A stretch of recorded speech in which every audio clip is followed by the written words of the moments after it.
the last victim ran out of the apartment. I heard a knock on the door, and the police were there with the last victim. They asked me where the key was to the handcuffs. My mind was in a haze. I sort of pointed to the bedroom, and that's where they found the pictures. And they yelled, "Cuff him." And I was handcuffed. It was just the realization that there was no point in trying to hide my actions anymore. The best route was to help the police identify all the victims and just make a complete confession. Subsequent searches revealed a head in the refrigerator, 3 more in the freezer, and a catalogue of other horrors, including preserved skulls, jars containing genitalia, and a He was listening to my heart, because at a point he told me he was going to eat my heart at that point. I hit him and I ran. From there, he was able to run out the front door, and at 11:30 p.m, he flagged down 2 Milwaukee police officers called Robert Routh and Rolf Mueller. The 2 cops noticed that Edwards had a handcuff on one wrist, and Edwards explained what had happened. Following this, they then decided to investigate the man's claims that a weird dude had drugged and restrained him. They arrived at Jeffrey's apartment, where he calmly offered to get the keys for the handcuffs. Edwards then claimed that the knife that Dahmer had threatened him with was in the bedroom. One of the officers went to check the bedroom when he noticed Polaroid photographs of dismembered bodies lying around. Dahmer was subdued and arrested immediately by the police officers. It was the night of the arrest. I have no memory of what happened during the 6 hours before the last victim ran out of the apartment. I didn't ever want freedom. Frankly, I wanted death for myself. This was a case to tell the world that I did what I did not for reasons of hate. I hated no one. I knew I was sick or evil or both. Now I believe I was sick. I should have stayed with God. I tried and failed and created a Holocaust. And if I could give my life right now to bring their loved ones back, I would do it. I am so very sorry. I deserve whatever I get because of what I have done. I knew you was up to something, Jeff Dahmer, and I called y'all, and I told you over and over 1,000,000 times that something was going on, and you know what you did? Y'all did nothing. Nothing. What y'all finding it? And what y'all gonna do about this young man? You see, he obviously needs to be taken care of. Ma'am, this is police business. If you just go back inside. I called you for months. And now you finally came, and it's too late. Y'all came too late. Break out from society.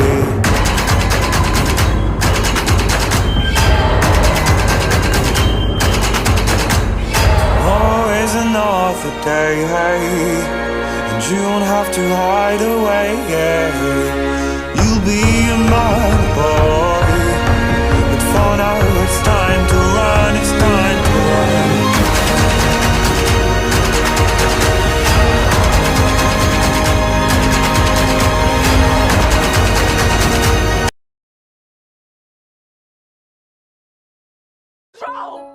Don't fuck with me, Jeffrey, I'll kill you, goddammit!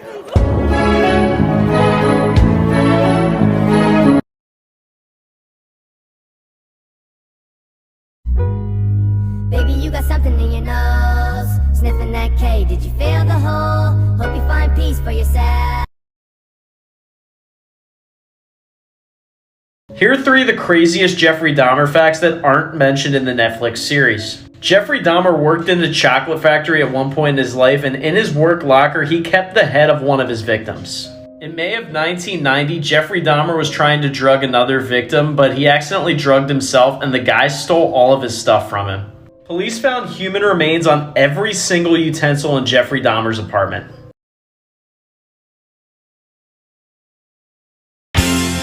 Psycho killer, qu'est-ce que c'est? Fa fa fa fa fa fa fa fa fa fa. Better run, run, run, run, run, run, run away.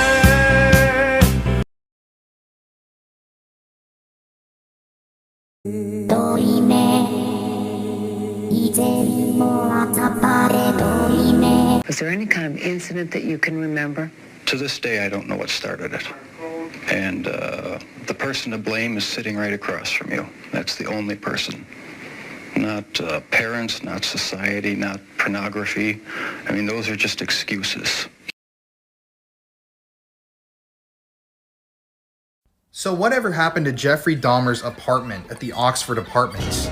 If you don't remember, this is where Jeffrey Dahmer was eventually caught, and this is where they found all of the gruesome discoveries associated with Jeffrey Dahmer. It's absolutely eerie to look at photos of his apartment and consider what they found in there.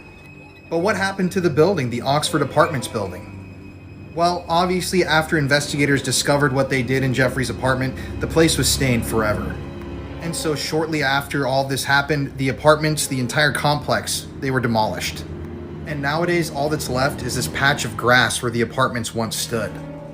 It's gotta be eerie living in one of these units and knowing exactly what happened right here. I actually went and filmed a whole Jeffrey Dahmer documentary where we visited the old Oxford Apartments area and investigated for paranormal activity. Let me tell you, that place is loaded with energy. At one point, using our devices, we captured what looked like bodies laying on the ground, like 3 or 4 of them. And I think at one point, using one of our devices, we literally heard the voice of Jeffrey Dahmer coming through. I'm not kidding, I know that sounds really extreme, but you have to listen to the video and just see what I'm talking about. Anyways, it's called The Ghosts of Jeffrey Dahmer if you want to look it up and learn more about the Jeffrey Dahmer story. And my wife and I actually did a whole Dahmer series on our podcast, Murder in America, if you want to listen to what I'm talking about.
My name is Jeff.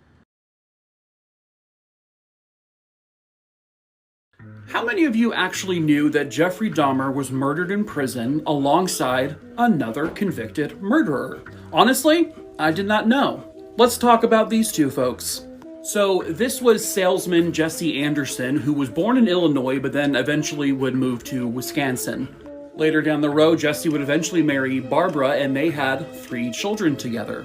Well, apparently by 1992, the marriage wasn't going so well. Jesse thought the marriage was failing, so he wanted to give it one more shot, right? On the night of April 21st, 1992, he took his wife out to go see a movie, and then afterwards they went to go have dinner, and at that point he planned to try to reconcile their marriage. Apparently it didn't go well. After they left the TGI Fridays that they were eating at in Milwaukee, Wisconsin, they would walk to their car, and not too soon afterward, police were called because there were 2 people on the ground bleeding. It was Jesse Anderson and his wife, Barbara. They had both apparently been stabbed. Barbara immediately went into a coma and would eventually die a couple days later, but Jesse, who had 4 stab wounds to his chest, would survive. Most of his stab wounds were superficial. Barbara was stabbed 21 times in the face.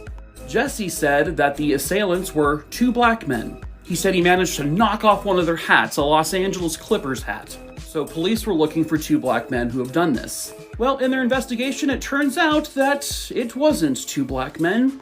It was Jesse Anderson who stabbed his wife multiple times in the face. By using forensic smarts and also witness testimony, that's how they came to that conclusion. Jesse had bought the hat from this man that same day. Jesse was convicted and sentenced to 60 years to life. He would eventually end up in the same prison as Jeffrey Dahmer. And also, Christopher Scarver. Christopher was working in Milwaukee at a conservation corps job group. He was promised a full-time position at this job by a man who eventually that man would be terminated from the company. Therefore, Scarver's promotion to full-time never got to happen. So on June 1st, 1990, he went to his place of work and he confronted the person who replaced the man who promised him a full-time job. That man was named Steve Loman, and he was demanding money from him. And he was pointing a gun at Steve Loman. He was drunk, he was crazy. When Steve only gave him a few bucks, he shot him directly in the forehead, killing him instantly, and then shot him 2 more times after he was dead. Another person there would end up giving him a $3,000 check, and he let them live. He found out that Jeffrey Dahmer was specifically targeting black young men. He also found out that Jesse Anderson tried to frame 2 black men for a murder he committed. So, while on cleaning duty in a locker room at the prison, he beat both men to death with a metal bar. He's now serving 3 life sentences without parole. I'm mad. This is how you act when you are out of control. I don't want to ever see my mother have to go through this again. Never, Jeffrey. Jeffrey, I hate you, mother. I hate you. This is out of control. Jeffrey, I can't believe you. What's your name, Pat?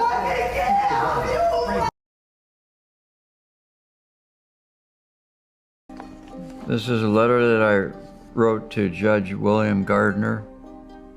I am writing in regard to my son Jeff Dahmer, who is scheduled to be released March 1990. I have reservations regarding Jeff's chances when he hits the streets. I have experienced an extremely frustrating time trying to urge initiation of some type of treatment. I sincerely hope that you might intervene in some way to help my son, who I love very much and for whom I want a better life. I do feel, though, that this may be our last chance to initiate something lasting, and that you can hold the key. Sincerely, yours, Lionel Dahmer.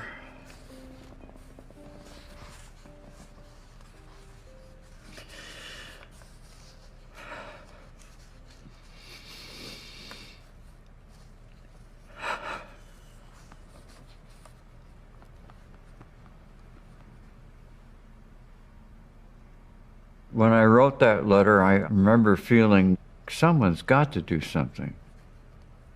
I had no idea that would escalate to that horrible, gruesome.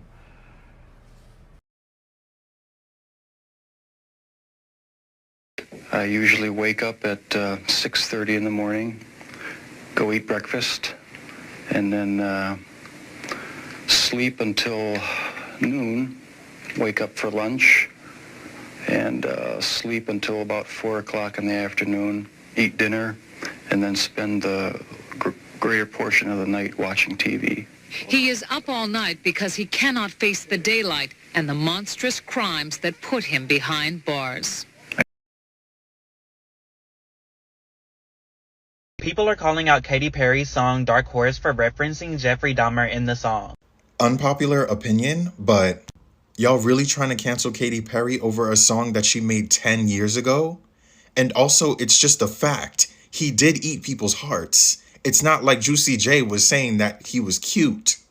And I'm curious, do any of you guys know who this person is? Well, let me show you something. Well, that guy's John Wayne Gacy. John Wayne Gacy strangled at least 33 boys that we know of, and he kept most of their bodies in various spaces around his house, in his attic, under the crawl space, etc. And while he was doing most of these crimes, he also worked part-time as a clown. That's really him. So remember going to see this movie about a boy who gets by a clown? Well, how about when it's Halloween time and you're buying your creepy clown costume? A lot of that was because of him. So did you think about his victims when you were buying your It tickets or your clown costume? The murder of Jeffrey Dahmer is actually a very interesting story. This is Christopher Scarver, the man that killed Jeffrey Dahmer and another inmate. Christopher himself was already in prison for murdering someone during a robbery. And on the morning of November 28, 1994, Christopher Scarver, while cleaning out the prison gymnasium with Jeffrey Dahmer, beat Jeffrey Dahmer and another prisoner named Jesse Anderson to death in the gymnasium area with an exercise bar. Now it's interesting because people really don't know that much about Jesse Anderson, but he was also in prison serving a life sentence for murdering his wife. And initially, Jesse tried to blame the murder of his wife on 2 black men. But it was eventually discovered that Jesse himself was the one that murdered his own spouse. But this actually wasn't the first attempt on Jeffrey Dahmer's life. Earlier that year in 1994, Osvaldo DeRuthi tried to slash Jeffrey Dahmer's throat in the chapel after the church service that Sunday. Christopher Scarver claimed he killed Dahmer because he had unrepentant eyes and would make body parts out of his food. It was a shocking end to a shocking story. Wisconsin today, Jeffrey Dahmer died. He was murdered in the prison where he was sent in 1991 for murdering 17 men and boys. In 1991, the revelation that he had eaten or otherwise defiled some of his victims revolted the nation. His death may not be as shocking. Here's ABC's Aaron Hayes. Jeffrey Dahmer met his death this morning while working as a janitor, cleaning a prison bathroom. Another inmate is suspected of beating him to death at this prison in Wisconsin. Authorities here say Dahmer died of massive head injuries. A second inmate injured in the attack is in critical condition. What was found at the scene was a bloody broom handle. That's all I know. To many, including Dahmer's own attorney, it comes as little surprise. I wasn't shocked because I thought that Jeffrey Dahmer would end up this way. At his sentencing, families of victims had lashed out at him, crying, threatening. Many today said even his death brings little consolation. The hurt is worse now because he's not suffering like we are. Other family members, in an odd twist, hope to gain from Dahmer's death. An attorney representing 8 of the families today pushed police to release Dahmer's belongings so they can be auctioned off. On the list, one of Dahmer's refrigerators where victims' remains were found, and an 80-quart kettle. The families hope to make at least $100,000 from the sale. We don't consider that there's been closure on the Dahmer chapter episode as far as the victim families are concerned until there's compensation. Ironically, at his sentencing, where he was given life without parole, Dahmer said he was ready for death. Frankly, I wanted death for myself.